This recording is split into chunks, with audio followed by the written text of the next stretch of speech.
Müslüm ibn Əqil, günahsızlığın, sədaqətin simvolu, Muxtar Əbu Ubeyd Əs-Səqəfi, cəsarətin və intiqamın qılıncı. Biri düşmənə boyun əymədi, digəri isə dostun qanını yerdə qoymadı. Bu iki ad Kərbəla məktəbinin tamamlayıcı simalarıdır. Biri şəhid, biri ədalət.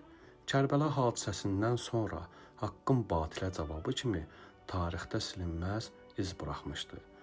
Müslüm ibn Əqilin tək buraxıldığı Kufədə, Hüseynin qanı axan torpaqda, Muxtarın qılıncı haqqın cavabı oldu. Məqsədim Hüseynin qanına hörmət etmək, zalimları cəzalandırmaq və Əhl-i Beytin haqqını bərpa etməkdir. Kərbəlanın qanı yerdə qalmayacaq, dedi və əməl etdi. Və İmam Hüseynin qatillərindən qisas aldı, qəlblərə su səpdi.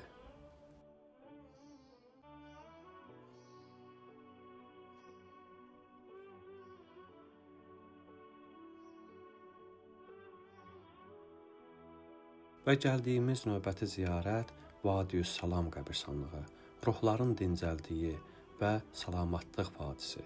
Əhl-i Beyt imamlarından rəvayət olunur ki, Vadi-üs-Salam cənnət bağçalarından bir bağçadır. İmam Sadiq əleyhissalam buyurur, hər bir mömin ruh ölümündən sonra Vadi-üs-Salamda bir yerdə toplanır. Onlar bir-birinə baş çəkər, danışar, dua edərlər. Və bu qəbirstanlıqda Həzrəti Hud Peyğəmbər, Həzrəti Salih Peyğəmbər və Əllamə Qazi kimi dahi şəxsiyyətlər dəfn olunub.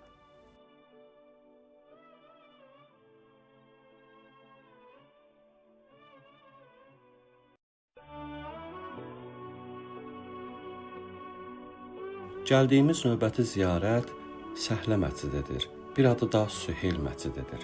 Səhlə məscidi Şiə müsəlmanları üçün xüsusi əhəmiyyət daşıyır. İnanılır ki, bu məscid Həzrəti İmam Zaman ağanın zuhurundan sonra iqamət edəcəyi yerdir. Həmçinin məscidin ərazisi Həzrəti Davud, Həzrəti İbrahim, Həzrəti İdris və Həzrəti Xızır kimi peyğəmbərlərin yaşadığı və ibadət etdiyi yer kimi tanınır. İmam Sadiq əleyhissalam rəvayət edir ki, çətinliyi olan hər bir kəs Səhlə məscidinə gəlib, orada məğrib və işə namazları arasında 2 rükət namaz qılaraq Allahdan yardım istəsə, Allah Taala onun çətinliyini həlli asan edər.